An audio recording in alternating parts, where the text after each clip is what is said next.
Welcome to Infoveave. Here is a quick video on how to create a data source using Microsoft Excel. To get started, go to Studio menu and click Data Sources. Click New Data Source. Select Excel to proceed. Select the Excel file from your device and click Next. Name your data source and click the edit icon to give name to your data table. Next, specify the ingestion type. There are 3 types of ingestion supported in Infoveave. Incremental, new data is appended to the existing data, ideal for continuously inserting new records.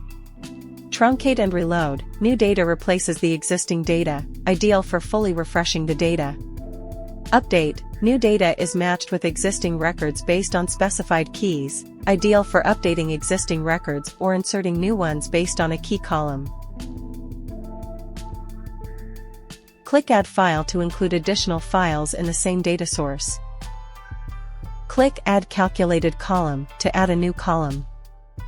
To know more about calculated columns, watch the video on how to add calculated columns.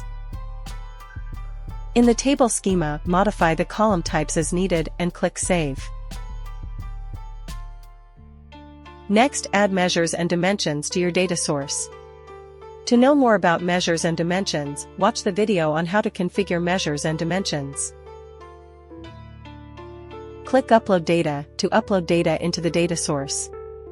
You can also send data as an attachment via email to the email associated with the data source. Thank you for watching.